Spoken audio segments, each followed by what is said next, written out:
Hello students, welcome to Inside Physics. Today we are going to discuss about gravitational potential. So here we see in this topic gravitation, the gravitational potential has a great significance regarding calculation of potential energy. Before going to gravitational potential, we'll discuss what is potential actually. So we know that potential is nothing but work done. So work done against some force is always stored as potential energy in a body on which we are doing the work. So potential energy is equal to work done, and if we want to some work we need to spend some energy. So according to law of conservation of energy, the energy neither be created nor destroyed, but it changes its form from one to another. So, in this way, the potential energy stored in the body is acquired because of the work done. So, we need to spend some energy to do the work done. So, whenever we call potential, you need to remember that is nothing but work done. Whenever we say potential energy, the energy spent by us or any other external force for doing the work is stored in the object as potential energy on which we are doing the work. So, if this work is against some external force, so that force is actually opposing the work we are doing, so we need to spend some energy while doing the work. So here the gravitational force we know around the earth is always towards the center of the earth.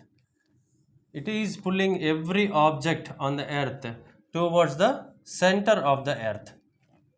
So this gravitational force will make the objects move with an acceleration equal to 9.8 meters per second square when they are coming from a certain height.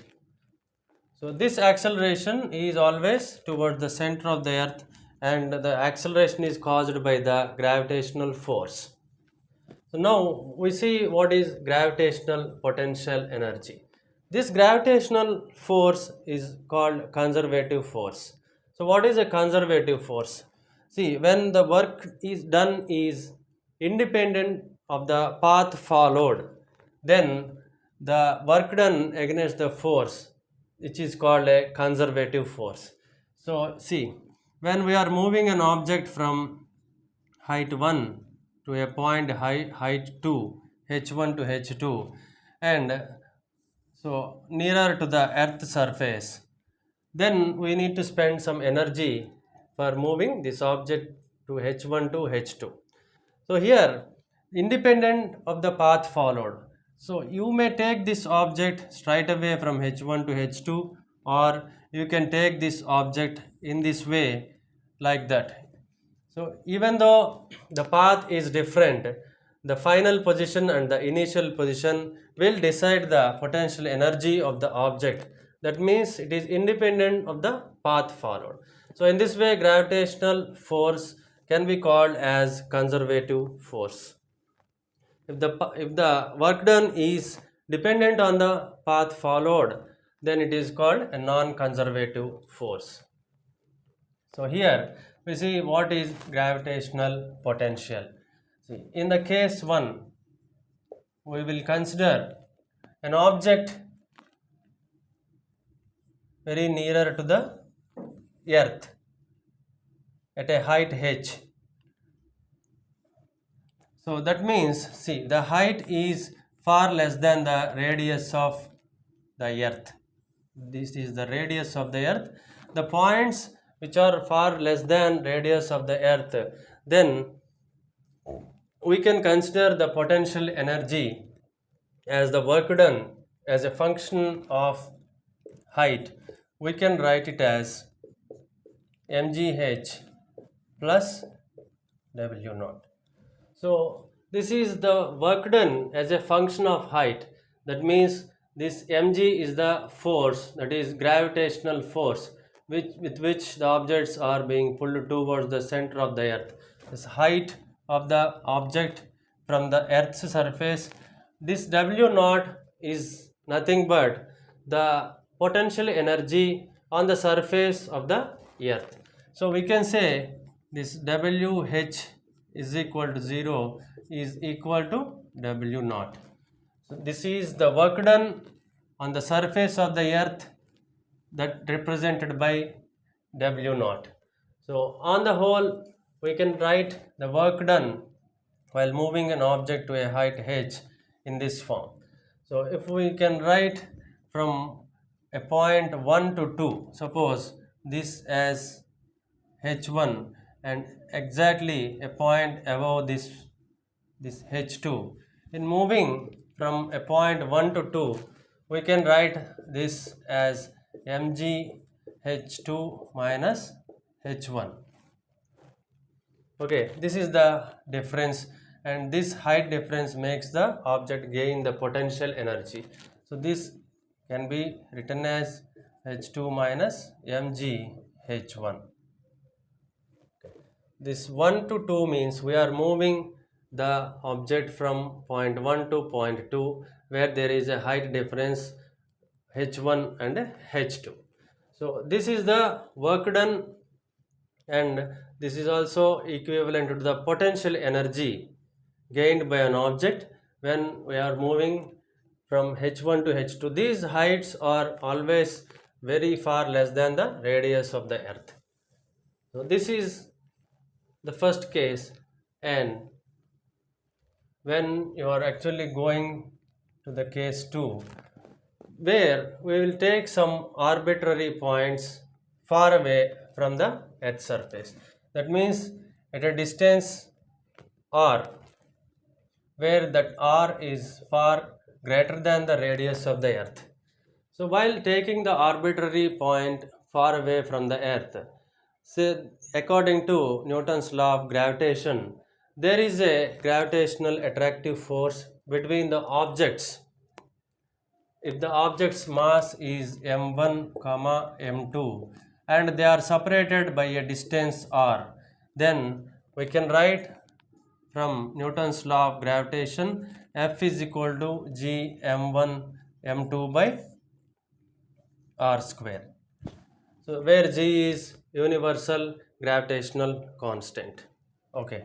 So here, if you observe, and the gravitational force exerted by the earth on an object, where we have the object at some point at height h. Okay.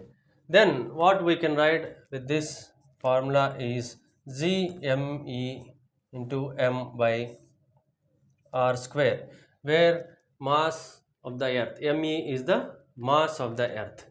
So here we can write this formula when we are moving this object from a point called r1. Suppose this point is taken as r1 and we are moving this point to an object r2 exactly vertically upwards from the earth's surface. So this is r1 and this is r2. Okay.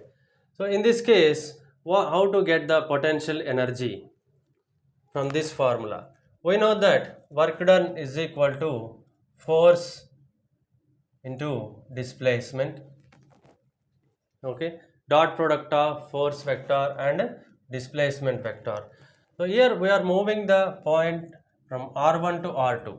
Then we can use the integration as between the limits r1 to r2.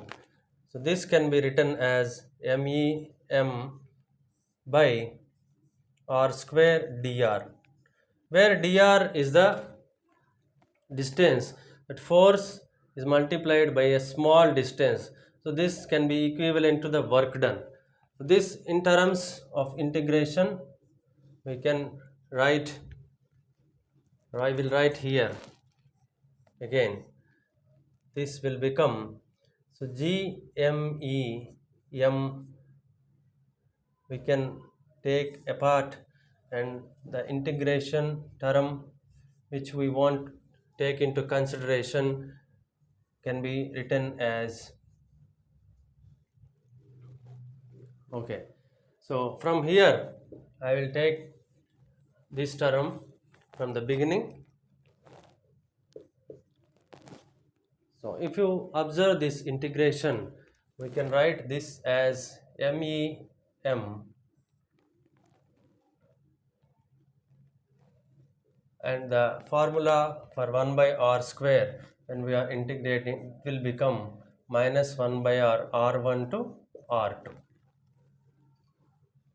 So this is nothing but work done when we are moving the object from 1 to 2, that is equivalent to potential energy, and this will become MEM by minus 1 by R2 minus 1 by R1.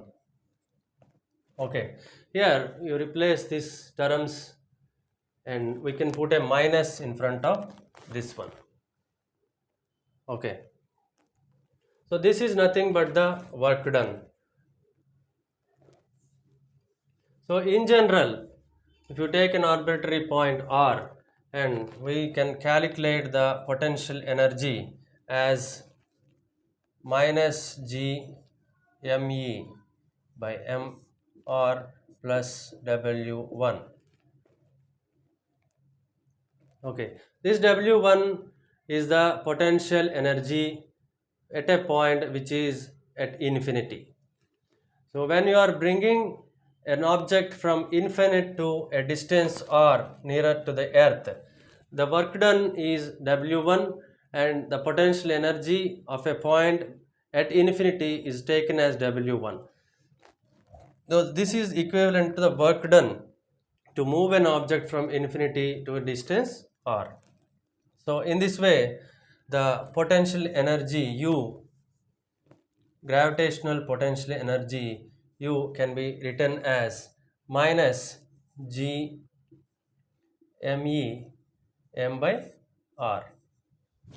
So this is the gravitational potential energy of the earth, as we consider the gravitational force of the earth is always towards the center of the earth. Okay, so if you observe these terms, gravitational potential is always dependent on the mass of the earth and the mass of the object and the distance between them. So this is where the distance of the object is far greater than the radius of the earth. Okay, and for significance we can write this in terms of R1 minus R2.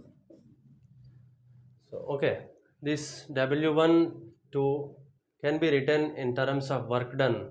The difference of work done to move an object to a point from R1 to R2 is taken as potential between the points R1 and R2. Okay, so now we will see an example how the potential can be calculated for a system of four masses put at the vertices of a square. So we can better understand how to calculate the potential energy when we take an example. Okay, so I will take an example and to calculate the potential energy of a system of masses and how it goes. We will see. There are four masses at the vertices of a square. The masses are all equal, that means all having the same mass, and the distance between the masses, that means the side of the square, is L. So this is a system of four masses. How to get the potential energy of this system? So we can say that that potential energy equivalent to work done. So see, we need to calculate the individual potential energy of the potential between the two masses. Then we can add all the potentials due to these two masses between the 2 points. And what we will get here, see, minus 4 g m square by L. This is the first term, because how I got this one means you observe the potential energy between these two masses. That means we can calculate it as minus, with this formula, minus gm square by the distance between the two masses is L. So this is the potential between these two masses, and we can add the same here, and we will have the same potential here and the same potential here. So we will add the four potentials and we will get the potential like minus 4 into this value. So again, if we observe these diagonals, this is L and this is L, that means this is root 2L. Okay, so this is also a diagonal and the length of this diagonal also root 2L. Okay, so what is the potential between these two masses? That means we can get it as minus g m square by the distance is between these diagonal masses is root 2L. Right, root 2L. So in this case, the two diagonal masses having two potential differences, and we can add them as minus 2 gm square root 2 L. So there are two masses, so we will get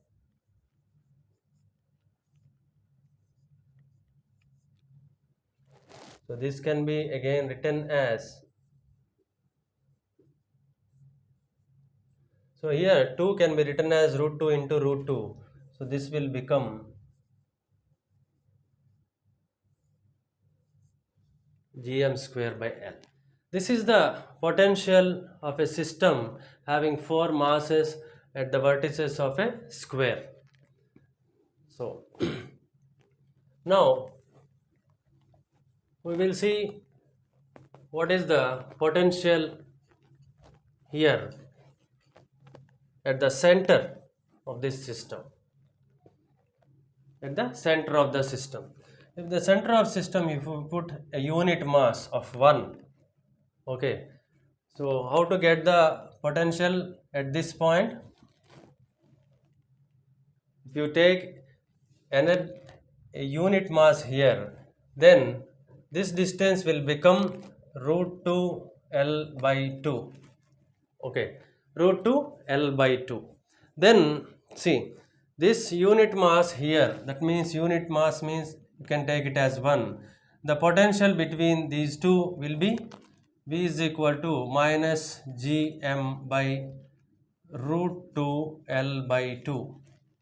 Okay, that means this will become minus Gm, this 2 will go to the denominator, so this will become 2 Gm by root 2L. Okay, this is the potential due to a single mass at the center.